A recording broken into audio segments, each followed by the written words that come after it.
Hello दोस्तों, good morning. स्वागत है एक बार फिर से आप सभी का एमजेटी एजुकेशन में। दोस्तों आज है 19 जून और आज की वीडियो में हम लोग बात करेंगे 19 जून 2024 के मोस्ट इंपोर्टेंट करंट अफेयर के क्वेश्चंस के बारे में।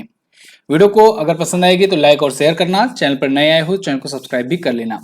आगे बढ़ने से पहले आपको बता दूं दोस्तों, रेलवे एग्जाम की अगर जो लोग तैयारी कर रहे हैं तो आरआरबी एएलपी की वैकेंसी इंक्रीज हो गई है और जेई की नई वैकेंसी शो हो गई है।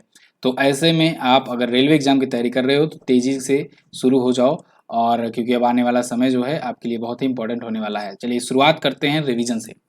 तो 17 जून को मनाया गया विश्व मरुस्थलीकरण एवं सूखा रोकथाम दिवस। हाल ही में जारी वैश्विक शांति सूचकांक में भारत 116वें में स्थान पर है। मिनटमैन 3 आईसीबीएम का परीक्षण अमेरिका ने किया। इसके अलावा सार्वजनिक सेवा कार्यक्रम में सबसे अधिक लोगों की मेजबानी करने का Limca book of world record बनाया भारतीय रेलवे ने। बहुराष्ट्रीय वायु सैन्य अभ्यास तरंग शक्ति, इसकी मेजबानी भारत करेगा। बहुराष्ट्रीय अभ्यास होने वाला है। संसद भवन परिसर में प्रेरणा स्थल का उद्घाटन जगदीप धनखड़ जी ने किया। और यूक्रेन के लिए अंतर्राष्ट्रीय शांति सम्मेलन स्विट्जरलैंड में आयोजित हुआ। चांग ई 7 मिशन, ये चाइना का मिशन है और इसमें 2 और देश शामिल हो रहे हैं अंतर्राष्ट्रीय साझेदारी के रूप में, इजिप्ट और बहरीन, यानी मिस्र और बहरीन। वैश्विक इक्विटी बाजार में भारत पहुंच गया चौथे स्थान पर, हांगकांग को पीछे करके। और वर्ष 2024 का जोखिम प्रबंधन पुरस्कार जीता आरबीआई ने। ये टॉप 10 करंट अफेयर के क्वेश्चंस थे कल की वीडियो से, जिनका आपने किया है क्विकली रिवीजन 1 मिनट में। बात करेंगे अब आज की करंट अफेयर की, लेकिन इसकी पीडीएफ चाहिए, अगर क्विज चाहिए तो आपको एमजेटी ऐप पर मिल जाएगी बिल्कुल फ्री में। MJT app Google play store से डाउनलोड कीजिए।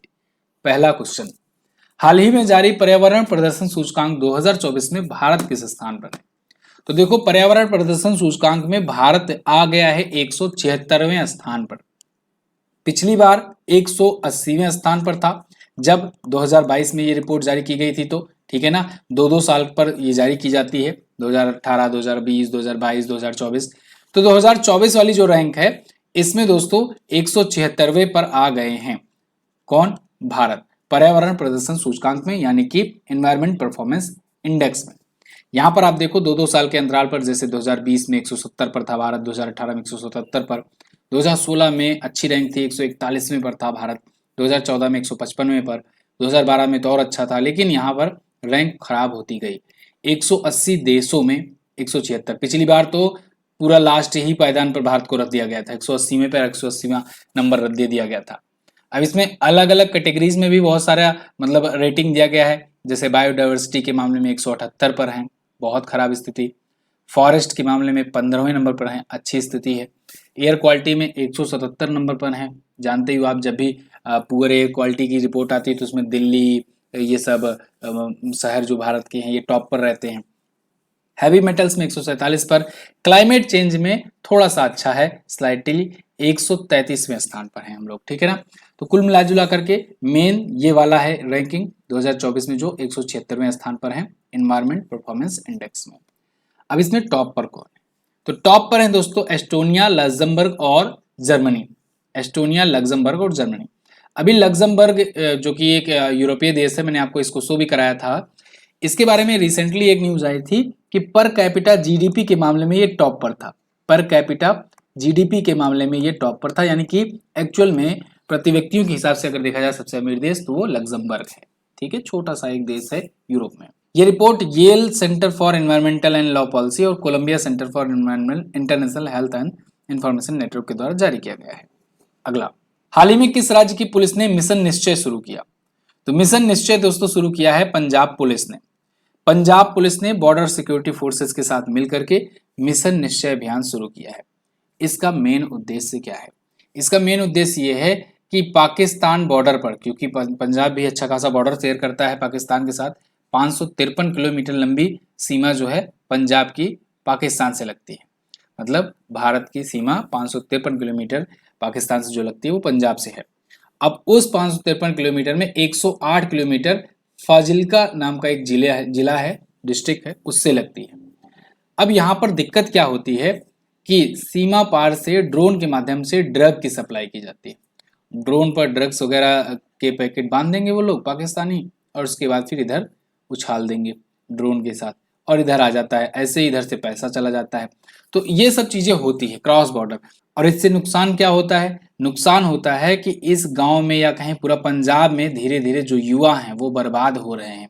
कहते हैं ना कि अगर किसी को अगर बर्बाद करना है या किसी को अगर नुकसान पहुंचाना है तो उससे लड़ाई झगड़ा कर लो या छोटा मोटा उसका नुकसान कर दो, लेकिन अगर पूरी पीढ़ी बर्बाद करनी है तो उसको नशे की आग में झोंक दो, तो वो उसकी पूरी पीढ़ी बर्बाद हो जाती है, पूरा परिवार खानदान खत्म हो जाता है। तो कुछ ऐसा ही यहाँ पर होता है। पंजाब में आज के समय स्थिति यह है कि ड्रग के एडिक्ट बहुत ज़्यादा लोग हो गए हैं। तो ऐसे में इस ड्रग एडिक्शन को खत्म करने के लिए, कम से कम करने के लिए पंजाब पुलिस सामने आई है बॉर्डर सिक्योरिटी फोर्स के साथ लेकर, गांव रक्षा समितियां बना करके, और ये सब मिल करके फाजिल्का जिले में दवाओं के खिलाफ 1 सप्ताह तक अभियान चलाएंगे। मिशन निश्चय, निश्चय कर लो भैया कि ड्रग्स वगैरह नहीं यूज करना है। तो इसके लिए 42 गांव के निवासियों तक ये अभियान पहुंचाएंगे भारत पाकिस्तान सीमा पर। ठीक है, चलिए आगे। हाल ही में भारत अपना डीप सी मिशन लॉन्च करने वाला कौन सावा देश बना? तो अपना डीप सी मिशन लॉन्च करने वाला भारत बन गया है 6ठा देश। तो देखो, अब तक 5 देश डीप सी मिशन किए थे। डीप सी मिशन क्या मतलब? ऐसा मिशन जिसके तहत बिल्कुल डीप में जाएं, समुद्र में, डीप सी, ठीक है ना, गहराई में समुद्र के। तो समुद्र की गहराई में जाएं, ऐसा कोई मिशन भारत ने अभी तक नहीं किया था, लेकिन भारत ने मत्स्य 6000 इस नाम से ये मिशन किया हुआ है शुरू, ठीक है ना, मत्स्ययान 6000। तो इसका 6000 का अर्थ ये है कि 6000 मीटर की गहराई तक जाएंगे और मत्स्ययान इसका नाम होगा। जैसे कि जानते हो हम लोग नाम ऐसे ही रखते हैं, चंद्रमा पर जाएगा तो चंद्रयान, मंगल पर जाएगा तो मंगलयान, और अंतरिक्ष में जाएगा तो गगनयान नाम रख देते हैं, शुक्र पर जो मिशन करेंगे शुक्रयान, ऐसे ही समुद्र में जो करेंगे समुद्रयान होगा। तो ऐसे ही मत्स्ययान नाम से ये मिशन किया जा रहा है, 6000 मीटर की गहराई तक जाएगा। यहाँ पर देखो कुछ इस प्रकार से समरसिबल बनाया जाएगा। समरसिबल याद आ रहा है कुछ नाम? कुछ दिन पहले ही लगभग 5 लोग इसमें चिपक गए थे। समरसिबल, ये गए थे टाइटैनिक देखने, वो 5 लोग, 5 बिलियनियर थे वो। लेकिन कुछ ऐसा ही यहाँ पर भारत के द्वारा बनाया जाएगा, और जो एक पायलट और 2 साइंटिस्ट जो है ये ले करके जाएंगे और डीप सी में जाएंगे, समुद्र की गहराइयों में जाकर पता लगाएंगे और खोज वगैरह करेंगे। खनिज अन्वेषण कर सकते हैं, महासागर विज्ञान का विकास कैसे हुआ, वनस्पतियां, जीवों की खोज, समुद्री जैव विविधता, इन सब का यहाँ पर परीक्षण और रिसर्च वगैरह किया जाएगा। ठीक है, अगला। हाल ही में किस खिलाड़ी ने मात्र 27 गेंदों में 100 रन बनाकर क्रिस गेल का सबसे तेज T20 शतक का रिकॉर्ड तोड़ा? तो दोस्तों साहिल चौहान नाम के एक क्रिकेटर हैं। अब नाम से तो आपको लग रहा होगा कि भारतीय, बिल्कुल भारतीय मूल के ही हैं ये, लेकिन भारत की तरफ से नहीं खेल रहे हैं। साहिल चौहान ने मात्र 27 गेंदों में 100 रन बना दिए और ये T20 का इतिहास का सबसे तेज शतक है। क्रिस गेल का इन्होंने रिकॉर्ड तोड़ दिया है। क्रिस गेल आपको पता होगा 31 गेंदों में ये शतक मारे थे और 175 रन इनका हाईएस्ट है। हालांकि हाईएस्ट इंडिविजुअल स्कोर का रिकॉर्ड अभी तक नहीं तोड़ पाए हैं ये, लेकिन 144 रन क्योंकि ये बनाए, लेकिन जो सबसे तेज 100 रन का रिकॉर्ड है वो इन्होंने बना लिया है, अपने नाम कर लिया है। ये एस्टोनिया की तरफ से खेलते हैं। इसकी तरफ से? एस्टोनिया की तरफ से, और साइप्रस के खिलाफ ये खेल रहे थे और T20 का शतक इन्होंने बनाया। तो 18 छक्के मारे एक ही पारी में, और ये भी एक अद्भुत रिकॉर्ड बन गया इनका, एक ही पारी में किसी एक प्लेयर के द्वारा T20 में 18 छक्के, ये भी हाईएस्ट हो गया इनका रिकॉर्ड। तो 41 गेंदों में नाबाद 144 रन बनाए हैं ये, और सबसे अधिक छक्के का भी रिकॉर्ड और सबसे तेज शतक का रिकॉर्ड बन गया एस्टोनिया के साहिल चौहान के नाम। ठीक, याद रहेगा। अगला, अभी वर्ल्ड कप चल रहा है तो आप जान रहे हो अमेरिका और वेस्ट इंडीज में हो रहा है वर्ल्ड कप, तो होने देते हैं, अभी जब फाइनल होगा तो फिर उस पर भी बात किया जाएगा। हाल ही में किसके द्वारा लिखी गई पुस्तक एड फाइंड्स ए होम का विमोचन किया गया? तो इस पुस्तक को लिखा है दोस्तों आलिया भट्ट ने। आलिया भट्ट की एक नई बुक सीरीज शुरू हो रही है और इसकी ये पहली पुस्तक है एड फाइंड्स ए होम। ये बच्चों के लिए पुस्तक है बेसिकली, और इसकी एक सीरीज आएगी। मतलब इन्होंने कहा है कि हम ऐसा एक यूनिवर्स शुरू कर रहे हैं, एड ए मम्मा यूनिवर्स। तो एड ए मम्मा यूनिवर्स की ये एक पहली पुस्तक है इनकी, एड फाइंड्स ए होम। इसको इन्होंने तैयार किया है, लिखा है, लेकिन मदद ली है चित्रकार तन्वी भट्ट की। क्योंकि बच्चों की पुस्तक है तो उसमें चित्र वगैरह, फिगर वगैरह ज़्यादा बनाने होते हैं, तो उसमें एक फेमस चित्रकार हैं तन्वी भट्ट, उन्होंने इनकी मदद की है, और आलिया भट्ट, दोनों ने मिलकर के यहाँ पर एड फाइंड्स ए होम लिखा है। ये बच्चों की पुस्तक है। ठीक है, जैसे मैंने आपको बताया ये सीरीज शुरू हो रही है, तो आने वाले समय में और भी पुस्तकें आएंगी। अब कुछ और भी पुस्तकें जो पिछले दिनों में आई हैं उनका रिवीजन करेंगे। जैसे a fly on the RBI wall, Alpana Killawala ने लिखा है, पुस्तक इंपॉर्टेंट है। I have the streets, R Ashwin की पुस्तक है, आत्मकथा है। द विनर्स माइंडसेट, ये सेन वाटसन की बुक है। Heavenly islands of Goa PS Sreedharan Pillai ने लिखा। Just a mercenary Duvvuri Subbarao ने डी सुब्बाराव ने लिखा। नाइफ सलमान रुश्दी की पुस्तक है। The law and spirituality professor Raman Mittal और सीमा सिंह की। I can coach Siddharth Rajshekhar की पुस्तक है। ठीक है, आगे अरुणाचल प्रदेश विधानसभा के अध्यक्ष कौन चुने गए? तो अरुणाचल प्रदेश विधानसभा के नए अध्यक्ष चुने गए हैं तेसम पोंगटे। ये निर्विरोध चुने गए हैं, मतलब इनके विरोध में कोई खड़ा ही नहीं हुआ था। अरुणाचल प्रदेश विधानसभा के अध्यक्ष बने हैं।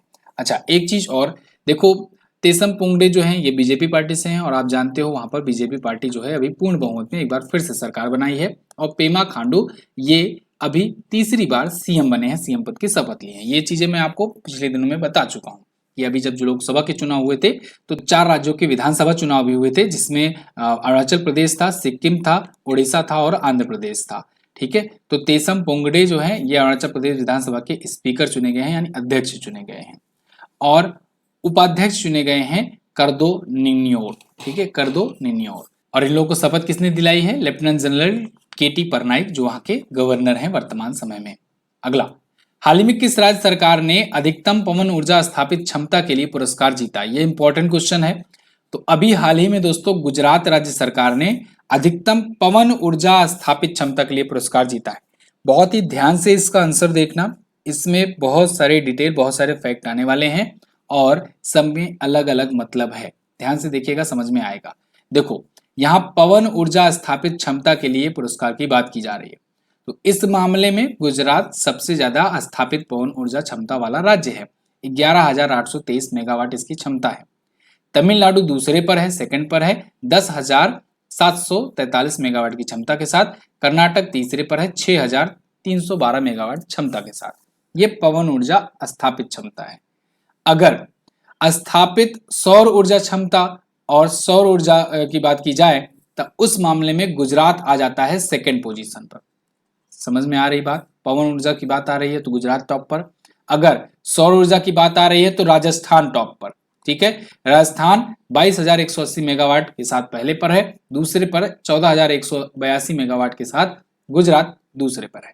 ठीक है, अब नवीनीकरण ऊर्जा क्षमता की अगर बात की जाए तो अब इसमें सभी राज्यों में सबसे ज्यादा गुजरात का था 28,200 मेगावाट नवीनीकरण ऊर्जा, यानी रीन्यूएबल एनर्जी। मैंने आपको उस दिन समझाया था रीन्यूएबल एनर्जी है क्या। देखो, इस चीज को समझ लो क्योंकि आने वाले टाइम पर हमेशा हर मुद्दे पर, हर पहलू पर, करंट अफेयर में इन्हीं सब चीजों की बात होगी। कहीं पवन ऊर्जा की बात हो रही होगी, कहीं रीन्यूएबल एनर्जी की बात हो रही होगी, कहीं हाइड्रोजन एनर्जी की बात हो रही होगी। आने वाला टाइम क्योंकि इन्हीं सब का है। तो नवीनीकरण ऊर्जा को उस दिन मैंने समझाया था कि इसका मतलब रीन्यूएबल एनर्जी, ऐसी एनर्जी जो रिन्यू किया जाता रहे, उसमें कोई खर्च ना लगे। जैसे पवन ऊर्जा ले लो, सोलर एनर्जी ले लो, ये सभी रीन्यूएबल एनर्जी है। और कुछ और एनर्जी ऐसी हैं, ये तो जीरो कार्बन एमिशन वाला होता है। कुछ और एनर्जी होती है उसमें भी कार्बन एमिशन जीरो होता है, जैसे हाइड्रोजन हो गया। ठीक है, जैसे इलेक्ट्रिक वाला हो गया, इलेक्ट्रिक एनर्जी, तो उसमें भी जीरो कार्बन एमिशन है, वो ग्रीन एनर्जी में आएगा, लेकिन नवीनीकरण ऊर्जा में उसे नहीं कह सकते हैं, रिन्यूएबल एनर्जी में नहीं। तो अब ये पुरस्कार 15 जून को अभी वैश्विक पवन दिवस मनाया गया था, उसी दौरान दिया गया। वैश्विक पवन दिवस के बारे में भी आपको बताया ही गया था। तो ये चीजें हैं, समझे रहो, आगे काम आएगी, आगे इन्हीं सबकी चर्चा होने वाली है आने वाले दिनों में। हाल ही में कितने विजेताओं को कावली पुरस्कार 2024 से सम्मानित किया गया? तो दोस्तों अभी हाल ही में 8 विजेताओं को कावली पुरस्कार से सम्मानित किया गया है। कावली पुरस्कार ये 3 क्षेत्रों में मोस्टली दिया जाता है। 3 क्षेत्र कौन कौन से? भौतिकी, नैनो साइंस और न्यूरो साइंस। तो न्यूरो साइंस और नैनो साइंस, इसके अलावा फिजिक्स, इन 3 क्षेत्रों में 8 लोगों को दिया गया। डेविड चार बोन्यू को और सारा गीगर को, इनको भौतिकी के लिए, रॉबर्ट लैंगर को, आर्मंड पॉल ऑलिविटोस को और चार्ट मिर्किन को, इनको नैनो विज्ञान के लिए तीनों को। वहीं न्यूरो साइंस में नैन्सी कन्विसर को दिया गया, वेनरिक फ्रीवाल्ड को और डोरिस तसाओ को। तो ये 8 लोग कावली पुरस्कार से सम्मानित किए गए इन 3 क्षेत्रों में। ये एक नॉर्वेजियन अमेरिकी व्यवसायी और परोपकारी थे, फ्रेड कावली, उनके नाम पर, उनके सम्मान में, उन्हीं के नाम से दिया जाता है कावली पुरस्कार। ठीक है, जैसे अल्फ्रेड नोबेल के सम्मान में नोबेल पुरस्कार दिया जाता है, वैसे फ्रेड कावली के सम्मान में कावली पुरस्कार दिया जाता है। इसमें पुरस्कार राशि होती है $1 मिलियन। अगला, हाल ही में बैडमिंटन वर्ल्ड फेडरेशन के ऑस्ट्रेलियन ओपन 2024 का खिताब किसने जीता? तो इसको जीत लिया है ली जी जिया ने। ली जी जिया जो हैं ये हैं दोस्तों मलेशिया के, मलेशिया के ली जी जिया, और इन्होंने जीत लिया है बैडमिंटन वर्ल्ड फेडरेशन का 2024 का खिताब। सिडनी ऑस्ट्रेलिया में आयोजित किया गया था, ऑस्ट्रेलियन ओपन है भाई तो ऑस्ट्रेलिया में ही होगा। फाइनल में इन्होंने जापान के नरोका कोडाई को हराया है, और पिछले महीने अभी इन्होंने थाईलैंड ओपन जीता था, इस महीने ऑस्ट्रेलियन ओपन जीत लिए, तो इस सीजन का इनका ये दूसरा खिताब हो गया बैडमिंटन वर्ल्ड फेडरेशन का। तो बैडमिंटन से ये संबंधित है। आगे बढ़ते हैं। हाल ही में कहां पर मालाबार रिवर फेस्टिवल 2024 का आयोजन किया गया? इंपॉर्टेंट क्वेश्चन है। मालाबार रिवर फेस्टिवल ये केरल में होता है, मालाबार तट से भी आप आराम से लगा सकते हो। केरल में होता है मालाबार रिवर फेस्टिवल। इंपॉर्टेंट इसलिए होता है क्योंकि इसमें कयाकिंग की प्रतियोगिता होती है, और वो इंटरनेशनल लेवल की प्रतियोगिता होती है, बहुत ज़्यादा फेमस होती है। तो मालाबार रिवर फेस्टिवल के दौरान, जबकि ये 25 जुलाई से 28 जुलाई के बीच में ये आयोजित होगा, अभी हुआ नहीं है, होगा अगले महीने, तो उस दौरान international white water kayaking championship होगी, जो कि वर्ल्ड फेमस है। इंटरनेशनल लेवल पर कई सारे देश के इसमें आते हैं, कयाक हिस्सा लेते हैं। और इसमें व्हाइट वाटर कयाकिंग में खास बात यह है कि व्हाइट वाटर की कयाकिंग को बढ़ावा देना इसका मकसद होता है, और ये काफ़ी मतलब पॉपुलर यहाँ का गेम है। तो जब चैंपियन भी होते हैं तो उनके लिए भी क्वेश्चन बनता है, मैं आपको बताऊंगा ही। फिलहाल मालाबार रिवर फेस्टिवल जो है ये केरल के कोझिकोड में आयोजित होगा 25 से 28 जुलाई तक। जैसा कि मैंने आपको शुरुआत में बताया दोस्तों, आरआरबी जेई की वैकेंसी शो हो गई है, और लोको पायलट जितने लोगों ने भी फॉर्म भरा था उनके लिए बहुत अच्छी खबर है कि उनकी वैकेंसी बढ़ गई है, 18,000 के करीब बन गई है। आज दिन में हो सकेगा तो उस पर मैं वीडियो लाऊंगा। क्लासेस भी आप लोग की जल्द ही शुरू होने वाली है। वीडियो अगर पसंद आई है तो इसे लाइक और शेयर कर दो। और आपका रेलवे एग्जाम में साइंस का बहुत बड़ा रोल है, ऐसे में साइंस स्पेशल आपके लिए ये ई बुक तैयार की गई है। मुझे पता था कि ये आपके लिए हेल्पफुल साबित होने वाली है, और बहुत ज़्यादा लोगों को पसंद भी आ रही है। तो इस ई बुक को अगर आप नहीं लिए हैं तो यहाँ से जाकर व्हाट्सएप करके ले सकते हैं। व्हाट्सएप करोगे तो क्यूआर कोड भेजा जाएगा, उस क्यूआर कोड पर मात्र 75 रेट्स पे करके आप इस ई बुक में वो सारी चीज़ें पा जाओगे जो आप महंगी महंगी बुक्स में भी नहीं पाओगे।